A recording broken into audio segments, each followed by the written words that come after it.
Hi there. Today I will be talking to you about Connor Chee, who is a living Native American pianist and composer based out of Phoenix, Arizona. Connor Chee is best known for allowing his Native American roots and classical piano training to influence his compositional and performance style. He has written numerous piano transcriptions of Navajo music, having grown up on Navajo Nation in Northeast Arizona. Some of the major piano compositions that he has written have corresponding discography that can be found on major streaming platforms. First is the Navajo piano that he released in 2014, both as sheet music and as an album. It should be noted that she has since revised and edited some of those scores and re-released them in 2021, as well as a corresponding studio album named The Navajo Piano Revisited, also released in 2021. The second set and album was named Emergence, released in 2018, and the third was Scenes from Dineta, released in 2020. We'll be focusing on the Navajo piano for this presentation. So to reiterate, the Navajo piano was originally released in 2014, then revised and re-released in 2021. The set is made up of 15 total pieces, 12 of which are Navajo vocables and 3 are Navajo preludes. Um, the 12 vocables are based off of Navajo community building songs. So numbers 1 through 4 and 9 through 12 are based on Navajo corn grinding songs, while numbers 5 through 8 are based on songs from the Navajo Enemy Way ceremony. As such, the composer has noted that the 12 vocables could be performed as 3 different sets, with 4 movements each, due to their compositional structure. However, this is not expected nor required by the composer to maintain compositional integrity.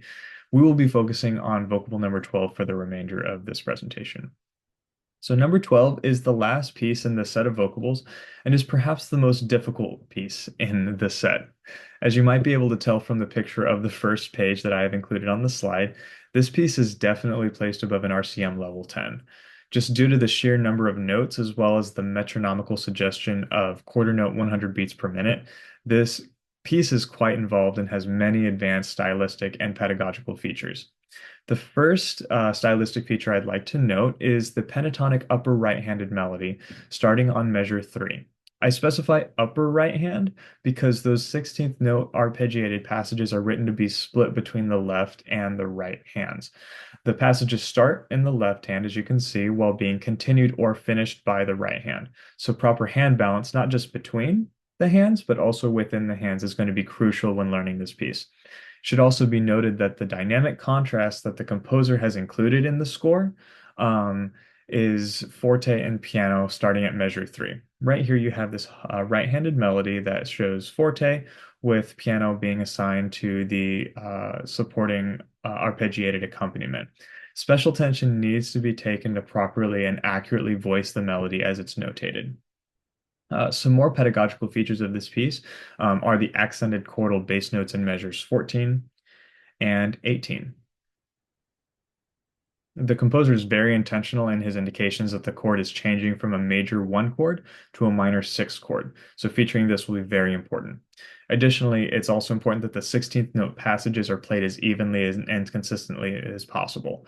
There may be a tendency to rush either hand or to stagger the rhythms.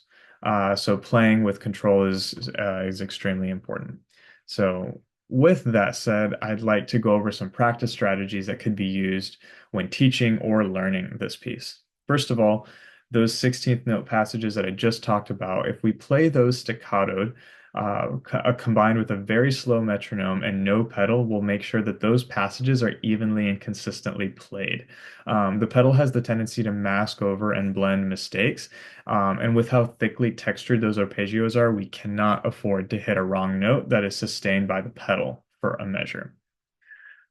Also, treating this piece similar to a fugue may help with voicing. Although the piece doesn't mimic fugal voicing, the presence of held half notes and whole notes in the upper right-handed melody indicate to the player to physically sustain those notes instead of relying on the pedal to sustain those longer notes. I'm going to go back over to the previous slide where you can kind of see those half notes right there being held down as well as those whole notes being held down in the right-handed melodic passages there.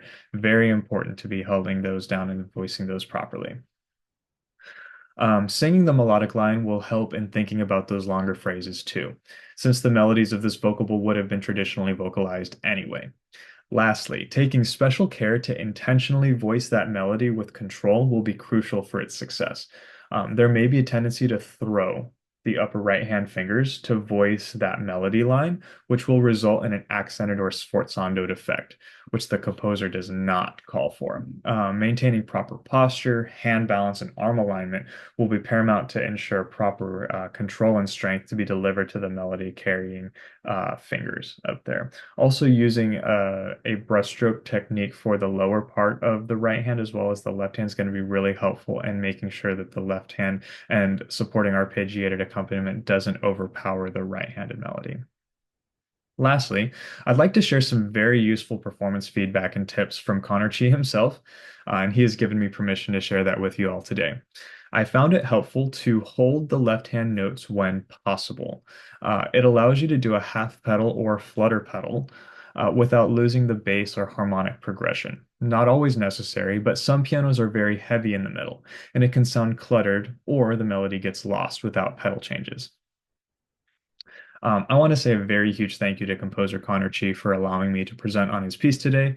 Not only is he an extremely respected pianist and composer, but he is also a very good friend that I've had the pleasure of knowing for a few years. So, huge thank you to him. And now we will be listening to a recording of Connor Chee's Vocable number 12. Thank you.